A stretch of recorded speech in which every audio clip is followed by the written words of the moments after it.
Baik, Shalom. Sebelumnya perkenalkan nama saya Emil Brahmaharjo dengan NIM B1011201177. Pada video kali ini saya akan sedikit menjelaskan tentang perusahaan atau PT Matahari Department Store Tbk dengan kode saham LPPF.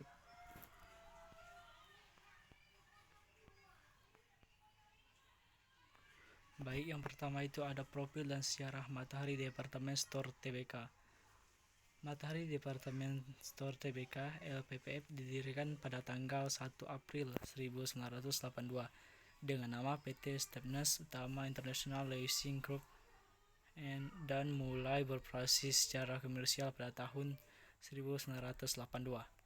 Untuk kantor pusat Matahari sendiri, Department Store Tbk sendiri terletak di Menara Matahari, lantai 12, Jalan Belver, Valem Raya nomor 7, Lipo Village, Tangerang 15811, Indonesia.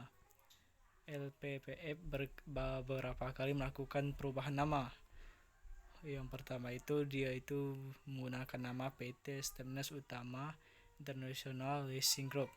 Setelah itu diganti lagi Pacific Utama Tbk. Dan yang terakhir yang dikenal sekarang yaitu diganti lagi namanya menjadi Matahari Department Store Tbk yang dikenal kita sekarang ini. Pada tahun 2011, Matahari Department Store Tbk dengan kode saham atau LPPF melakukan penggabungan usaha merger dengan PT Meadow Indonesia. Berdasarkan anggaran dasar perusahaan, ruang lingkup kegiatan LPPF ini sendiri bergerak dalam usaha jaringan gerai serba ada yang menyediakan berbagai macam barang seperti pakaian, aksesoris, tas, sepatu, kosmetik, dan peralatan rumah tangga serta jasa konsultan manajemen. Matahari Department Store Tbk memiliki 136 gerai yang tersebar luas di 77 kota di seluruh Indonesia. Dapat juga dilihat secara online melalui matahari.com dan platform sosial komersi Show and Tell dan marketplace pihak ketiga. Pada tahun 1989,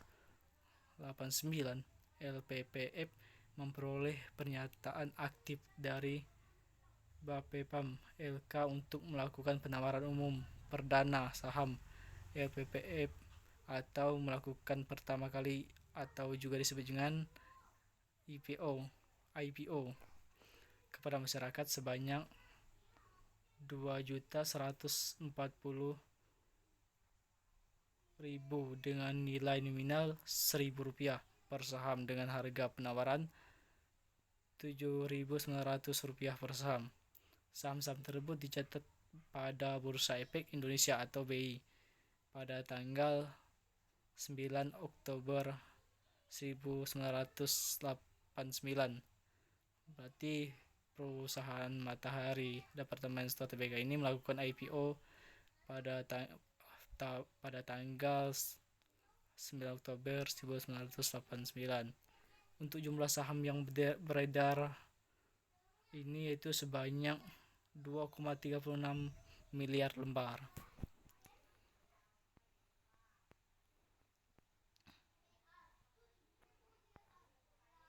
Baiknya selanjutnya itu keuangan Matahari Department Store Tbk. Untuk profit atau juga kita kenal dengan laba adalah hal yang menggambarkan manfaat finansial yang diwujudkan ketika pendapatan yang dihasilkan dari aktivitas bisnis melebihi biaya, ongkos, dan pajak yang terlibat dalam menopang aktivitas bisnis yang bersangkutan.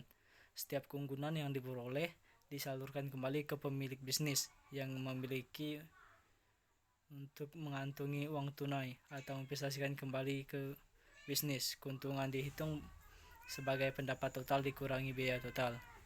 Dapat juga dilihat di data bahwa untuk net profit ini sendiri selalu bertambah. Mungkin di 2020 Ini karena adanya COVID mungkin ini mengalami penurunan atau mengalami defisit itu. Tapi setelah itu dapat meningkat lagi di tahun 2021-2022. Jadi Matahari Department Store ini mengalami kebangkitan lagi setelah adanya COVID.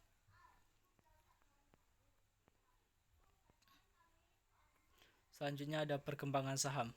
Berdasarkan laporan keuangan perusahaan, laba yang didistribusikan kepada pemilik intensitas induk LPPF mencapai 1,05 triliun. Angka tersebut lebih tinggi 140,3% dibandingkan dengan periode Januari sampai September 2022 sebesar 438,69 miliar. Kenaikan laba LPPF tidak terlepas dari pertumbuhan pendapatannya. Sampai akhir kuartal 3 2022, pendapatan bersih yang dibukukan Matahari mencapai 4,96 triliun. Nilai tersebut naik 21,53% secara year on year dibandingkan dengan 4,08 triliun pada periode yang sama tahun sebelumnya. Besaran usulan dependen ini manajemen LPPF ini setara dengan 90,25% dari laba per saham tahun 2022 yang mencapai 58,2 per saham, 58,2 rupiah per saham. Berdasarkan laporan keuangan auditan Matahari Department Store, salah satu penopang lonjakan laba LPPF tahun lalu adalah peningkatan penjualan. Matahari Department Store membukukan penjualan sebesar 12,4 triliun pada tahun 2022, naik 20,7% dibandingkan tahun 2021 sebesar 10,3 triliun. Sementara pendapatan bersih pada 2022 mencapai 46,4 triliun, naik 15% dari 2021 sebesar 5,6 triliun. Pertumbuhan pendapatan dan laba LPPF yang mencapai double digit didorong oleh mobilitas masyarakat yang mulai pulih setelah pandemi COVID-19 terlihat dari sepanjang 2022. Matahari Department Store Tbk sepakati pembagian dividen 5,25 per saham untuk tahun buku 2022. Kesepakatan ini merupakan rapat umum pemegang saham tahun perusahaan pada Rabu 29 Maret 2023. Dividen final akan dibayarkan pada tanggal 27 April 2023 untuk pembayaran dividen sebesar minimum 50%.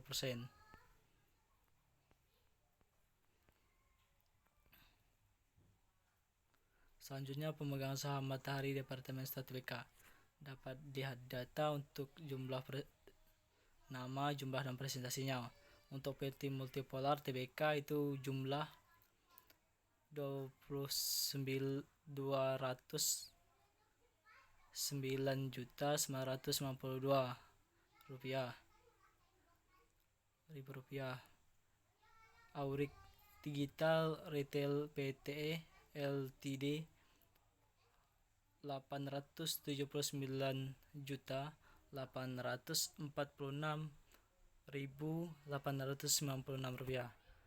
Untuk masyarakat sendiri itu sebesar 1,26 triliun 1.311.311.284 rupiah. Saham treasury itu sebesar 68.233.400 rupiah. Trans Donor or Conor sebesar Rp2.838.300. Dapat dilihat juga untuk presentasi ini sendiri, jumlah pemegang saham itu yang paling besar itu adalah masyarakat. Berarti untuk saham atau perusahaan Matahari Department Store ini sendiri, masyarakat sudah mengetahui dan sudah banyak yang menanam saham di Matahari Department Store ini. Berarti perusahaan ini dah dipercaya oleh masyarakat dan banyak masyarakat yang minat untuk menyimpan saham di sini.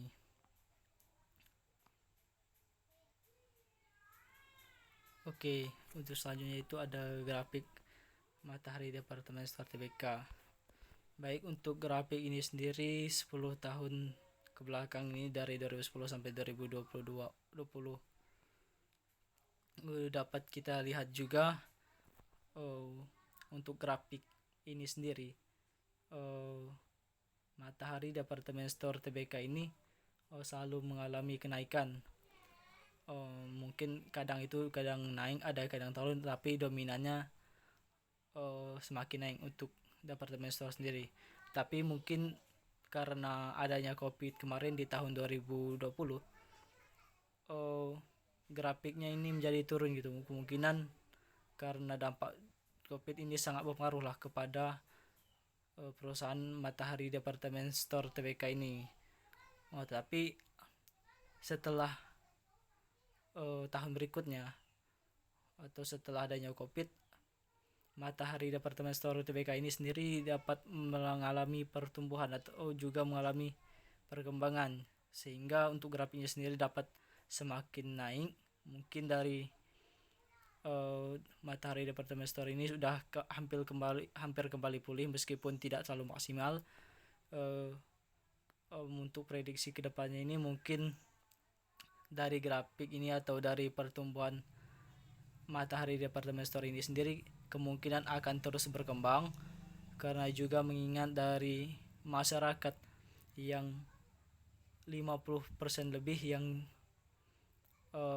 sebagai pemegang saham akan nanti mungkin bisa terus berkembang, karena untuk Matahari Department Store ini sendiri udah diketahui dan udah diminati banyak